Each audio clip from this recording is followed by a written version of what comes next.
আবার আসিব ফিরে ধানসিঁড়ি নদীটির তীরে এই বাংলায়।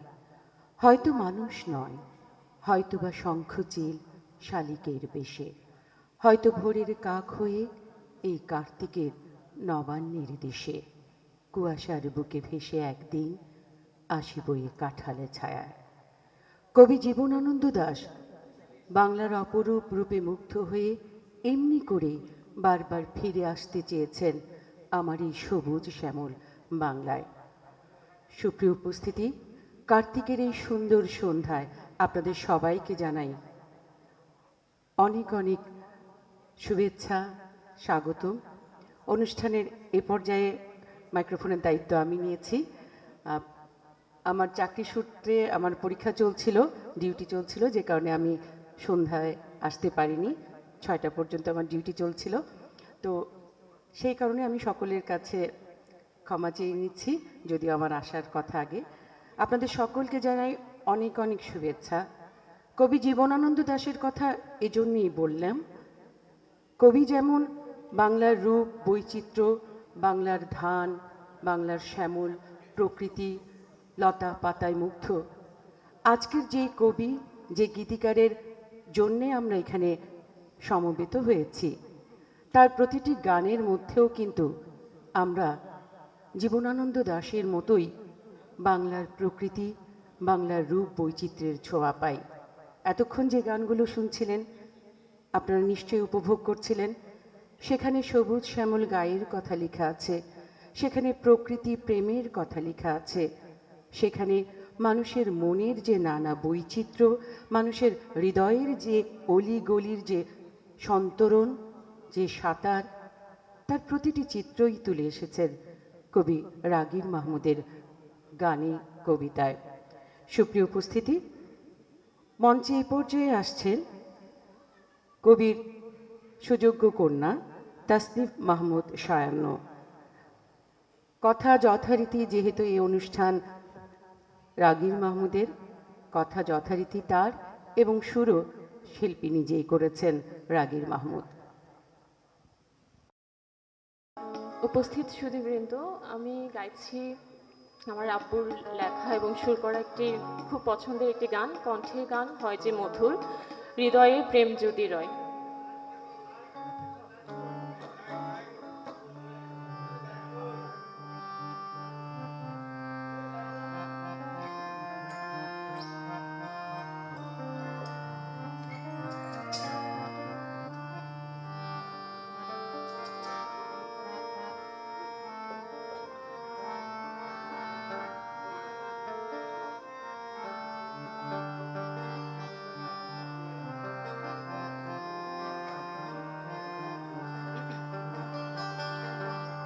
কণ্ঠের গান হয় যে মধুর, হৃদয়ে প্রেম যদি রয়।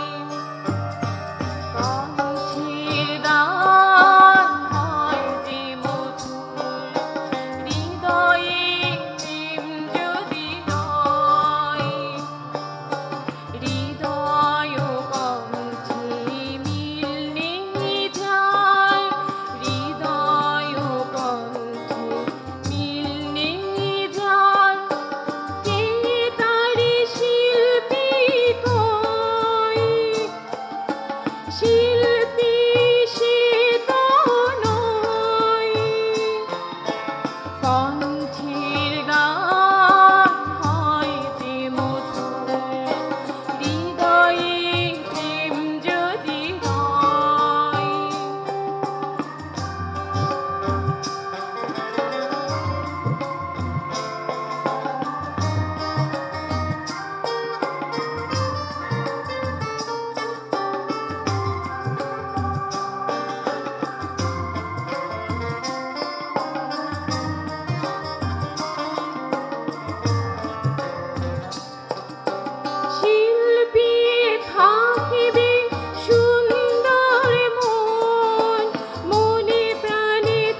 ধন্যবাদ সবাইকে।